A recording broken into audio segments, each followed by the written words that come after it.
Assalamualaikum warahmatullahi wabarakatuh. Perkenalkan teman-teman, nama saya Muhammad Wildan Zaki.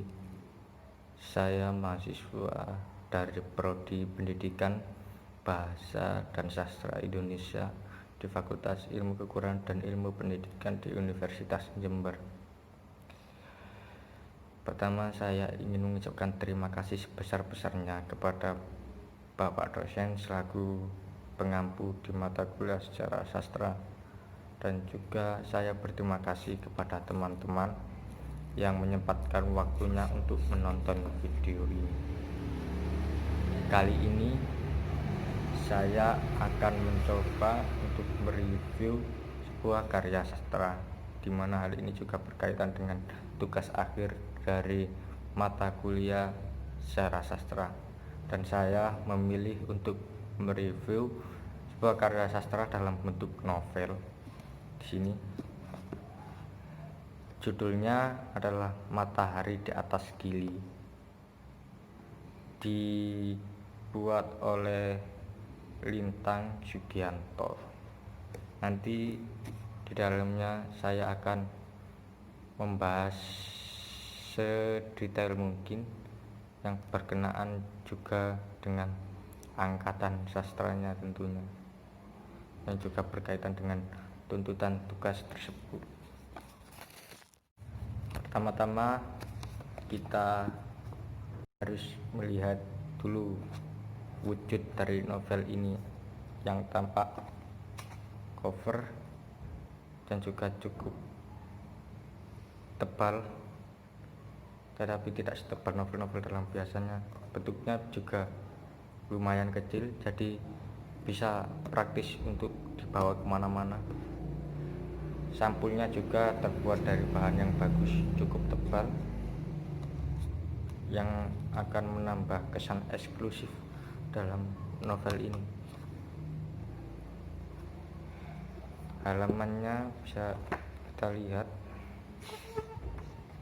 terdiri dari 225 halaman sampai akhir.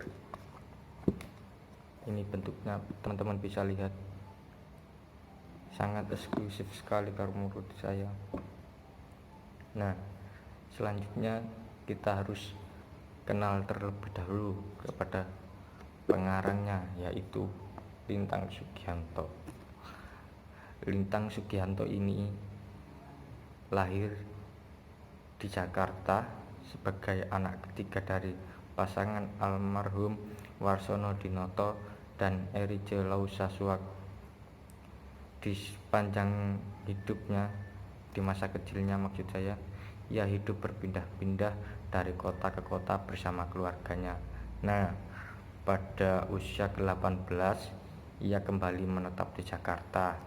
Selanjutnya dia melanjutkan sekolah di arsitektur, landscape Trisakti dan ASMI, dan selama 6 bulan ia berada dalam masyarakat nelayan di Pulau Gili. Kalau menurut saya mungkin beliau menciptakan novel ini terinspirasi dari masa-masa itu, di saat dia hidup bersama dengan nelayan-nelayan di Pulau Gili. Saya lanjut untuk mencoba mencari tahu termasuk angkatan sastra pada tahun berapa, periode keberapa. Saya pertama kali menemukan titiknya untuk mengetahui angkatan sastranya, yaitu saya melihat terlebih dahulu tahun terbitnya. Nah, novel ini terbit pada tahun 2007. Hal ini membuat saya berasumsi bahwa novel ini termasuk karya sastra pada angkatan tahun 2000-an. Namun tidak cukup dari itu untuk menentukan karya sastranya. Saya juga melihat pengarangnya, yaitu Lintang Sugianto. Lintang Sugianto ini juga termasuk sastrawan pada angkatan tahun 2000-an, 20-an. Selanjutnya, untuk bisa lebih detail dan lebih lengkap untuk mengulas membahas tentang angkatan sastranya, saya menentukan karakteristik dari karya sastra ini, novel ini, yang sesuai dengan angkatan 2000-an.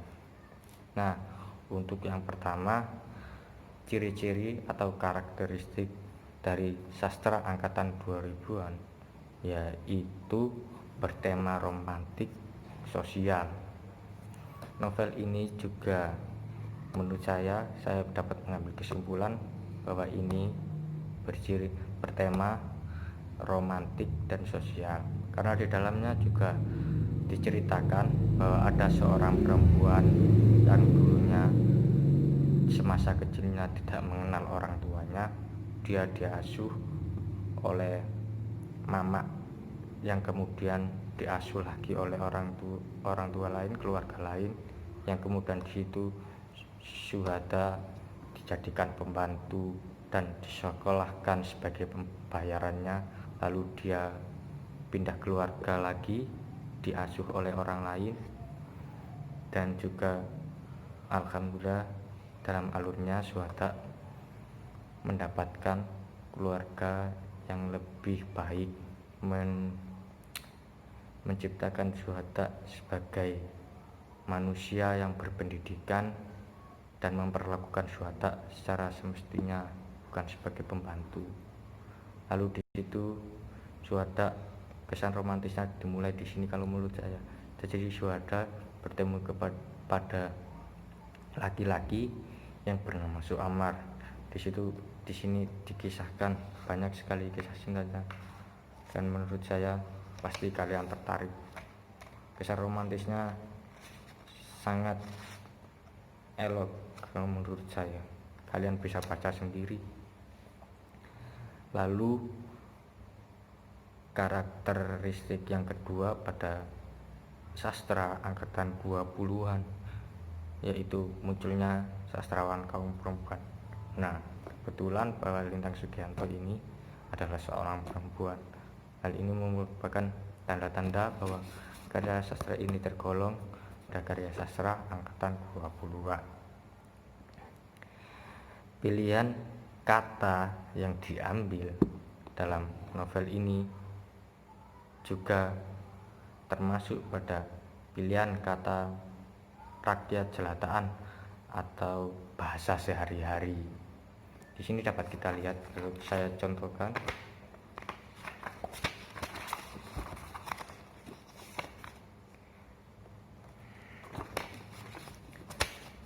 Pada percakapan, kapan Syuhada?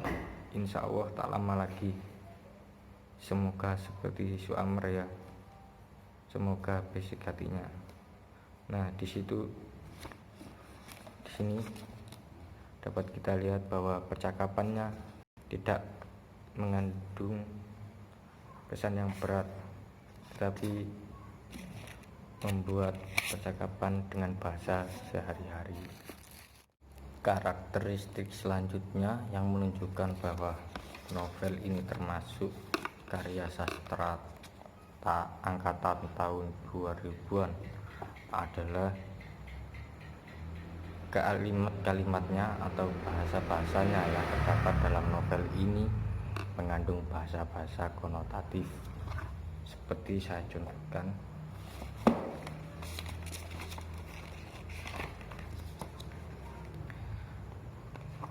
pada kalimat meremas-remas rambut panjang dan kain sarungnya, ini termasuk bahasa yang konotatif. Artinya meremas-remas bukan berarti angin itu meremas-remas, tetapi angin yang sedang menerpa rambut dari Syuhada. Di sini dapat kita lihat bahwa ini termasuk bahasa yang konotatif dan termasuk ciri-ciri atau karakteristik sastra angkatan 2000-an. Karakteristik yang selanjutnya adalah dalam novel ini mengandung bahasa antroporisme, yaitu menganalogikan manusia pada benda-benda yang lain seperti binatang, tumbuhan, atau yang lainnya. Saya contohkan di sini ada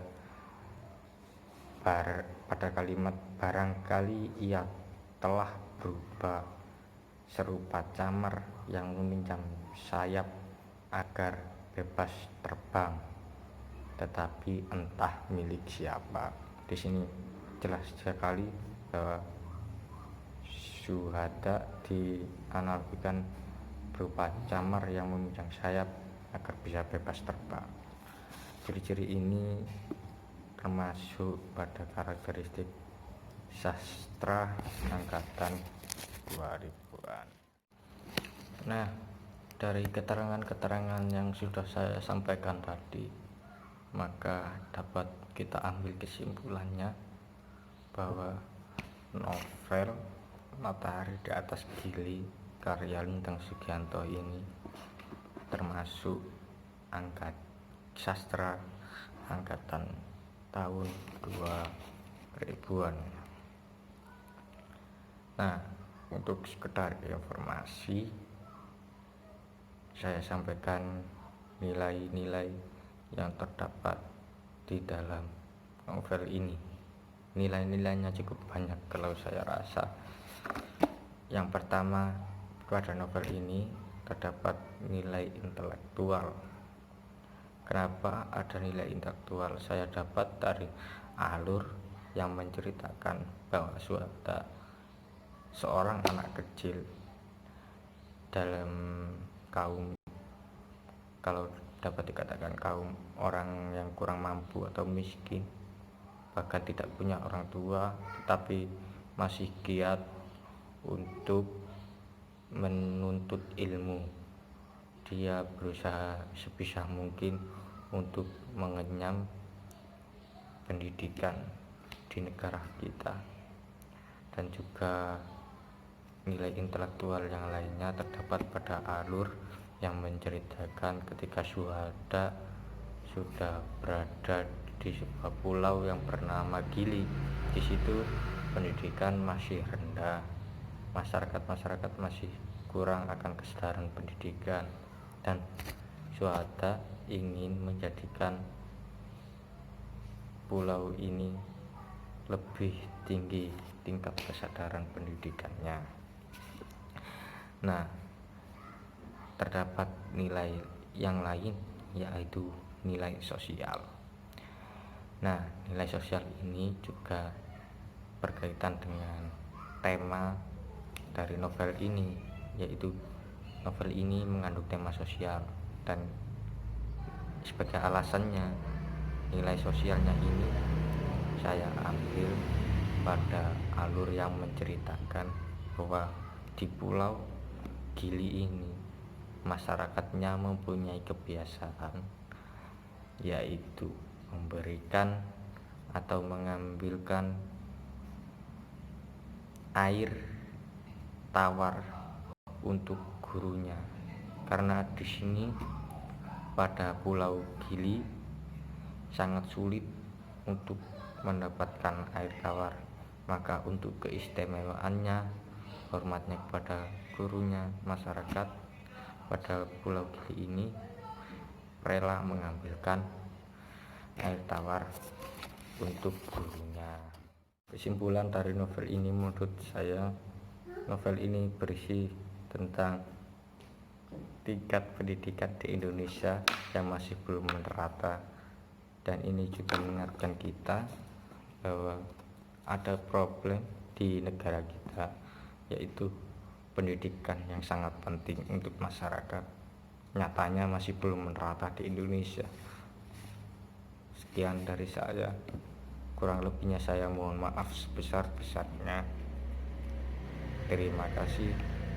Wassalamualaikum warahmatullahi wabarakatuh.